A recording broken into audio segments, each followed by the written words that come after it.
Hello viewer, সবাই কেমন আছেন? আশা করি ভালো আছেন। তো আপনার জন্য আজকে নতুন একটা ভিডিও নিয়ে এসেছি। এই ভিডিওর মাধ্যমে আমি দেখাবো যে কিভাবে আপনার নিজেরা আপনার হচ্ছে যে বিষয়গুলো আছে, ফ্রিল্যান্সিংয়ের যে বিষয়গুলো আছে সেই বিষয়গুলো নিজে নিজে শিখতে পারবেন। সেটা হচ্ছে কি ফ্রিতে আপনারা শিখতে পারবেন। সো সেটার জন্য আমরা ব্যবহার করবো হচ্ছে ইউটিউব থেকে আমরা রিসোর্স বের করে দেখাবো আপনাদের যে কিভাবে এখান থেকে লার্নিং করা যায়। ওকে, সো এই কোশ্চেনটা অনেকের কাছে, কোথায় ট্রেনিং করব, এই ট্রেনার ভালো না বা ওখান থেকে ভালো শিখতে পারছি না। তো নিজে শেখার মতো আসলে কোনো কিছু নেই, মানে নিজে নিজে যদি আপনি রিসার্চ করে শিখেন, এটা একটা বড় বেনিফিট আছে। আমি কিন্তু নিজে নিজে রিসার্চ করে শিখেছি। ওকে, সো এখানে আমি প্রথমে ইউটিউবে সার্চ দিচ্ছি যে ফ্রিল্যান্সিংয়ে তো অনেকগুলো বিষয় আছে, তাই না? তো প্রথমে যদি ধরি ডিজিটাল মার্কেটিংয়ের ভেতর অনেক পার্ট আছে, যেমন ফেসবুক মার্কেটিং। সিম্পল, আপনি যদি ফেসবুক মার্কেটিংটা ভালোভাবে শিখতে পারেন, সেক্ষেত্রে আপনি ফ্রিল্যান্সিংও করতে পারবেন, প্লাস আপনি বিজনেসও করতে পারবেন। ওকে, সো আমি এখানে যদি সার্চ দিই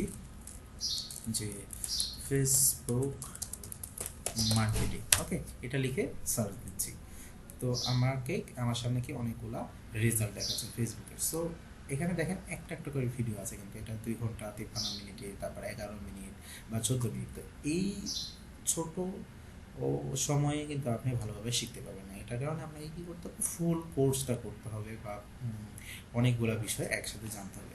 এর কারণে আপনি ফিল্টার অপশানে চলে যাবেন। এখান থেকে প্লেলিস্ট যে অপশনটা আছে, প্লেলিস্ট অপশনে চলে যাবেন। তাহলে কি, প্লেলিস্ট আকারে যারা ভিডিওগুলো তৈরি করছে তাদের ভিডিওগুলো চলে আসবে। এখানে দেখেন 14টার মতো ভিডিও আছে, এখানে 9টার মতো ভিডিও আছে, 7টা, এরকম 20টা বা 31টা। এই সিম্পল, আপনারা মনে করেন যদি এই 31টা ভিডিও ভালোভাবে দেখবেন, ভালোভাবে মনোযোগ দিয়ে 31টা ভিডিও যদি দেখতে পারেন, তাহলে কিন্তু আপনি মোটামুটি ফেসবুকে A to Z সম্পর্কে জেনে ফেলবেন। ঠিক আছে, ফেসবুকে A to Z সম্পর্কে জেনে ফেলবেন।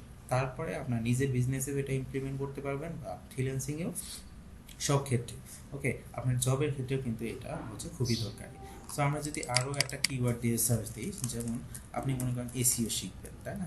তো এসিও লিখে সার্চ দিলেও হবে, জাস্ট আপনি এসিও লিখে সার্চ দিলেন। তারপর আমরা কি করছি, এখান থেকে ফিল্টারে ক্লিক করে আমরা এখান থেকে জাস্ট ফিল্টার করে নিব প্লেলিস্ট। ওকে, সো এসিও রিলেটেড যে প্লেলিস্টগুলো আছে, এখানে দেখেন 27টার মতো ভিডিও আছে এবং 81টার মতো ভিডিও আছে। যদি এই 27টা ভিডিও আপনি সম্পূর্ণ দেখতে পারেন, তাহলে আপনি কিন্তু মোটামুটি এসিও সম্পর্কে ধারণা পেয়ে যাবেন, ভালো মতো ধারণা পেয়ে যাবেন। এবং শুধু ধারণা পেলে হবে না, আপনাকে কিন্তু এই বিষয়গুলোর সাথে সাথে ইমপ্লিমেন্ট করতে হবে। আমরা জাস্ট বইয়ে পড়া মুখস্থ করে যাচ্ছি, কিন্তু আসলে বাস্তবে প্রয়োগ করছি না। যতক্ষণ পর্যন্ত আপনি বাস্তবে প্রয়োগ না করতে পারবেন, ততক্ষণ পর্যন্ত কিন্তু আপনি ওই বিষয়ে এক্সপার্ট হতে পারবেন না। ঠিক আছে, এখানে দেখেন 81টার মতো ভিডিও আছে, 41টা, 26টা। এই যে ভালো ভালো যারা আছে, যাদের প্রথমের দিকে আসছে, প্রথমের দিকে তো সবাই আসতে পারে না, এদের ভিডিও ভালো বলেই ইউটিউব আপনাকে সাজেস্ট করছে যে এই ভিডিওগুলো আছে। এই ভিডিওগুলো আপনি যদি দেখতে পারেন, তাহলে কিন্তু আপনি মোটামুটি এখান থেকেই হচ্ছে সবগুলো রিসোর্স পেয়ে যাবেন। সো এইভাবে কিন্তু আপনারা ছোট্ট ছোট্ট কিছু কিওয়ার্ড আছে, এই কিওয়ার্ড দিয়ে সার্চ দিলে আপনারা নিজের স্কিলকে ডেভেলপ করবেন। সো যখন আপনি ভিডিওগুলো দেখবেন, ভিডিওগুলো দেখে ইমপ্লিমেন্ট করবেন, সরাসরি বাস্তবে দেখবেন যে এটা রেজাল্টটা কী হচ্ছে। রেজাল্ট হওয়ার পর কী করবেন, আপনার ওই বিষয়গুলো হচ্ছে স্ক্রিনশট নিয়ে রাখবেন। ঠিক আছে, ওই স্ক্রিনশট হচ্ছে আপনার প্রুফ যে আপনি কাজটা পারেন। তো আপনি যখন ফ্রিল্যান্সিং করবেন, তখন কিন্তু ক্লায়েন্ট আপনাকে জানতে চাবে যে তুমি এর আগে কোনো কাজ করেছো কিনা। তখন কী করবেন, তখন ওই স্ক্রিনশটগুলো প্রোভাইড করবেন। সেমভাবে আপনি যদি জব করেন কোনো জায়গায়, জবের ক্ষেত্রে আপনাকে কিন্তু পোর্টফোলিও যাবে। সো সেই ক্ষেত্রে ওই স্ক্রিনশটগুলো আপনি রেখে দিবেন।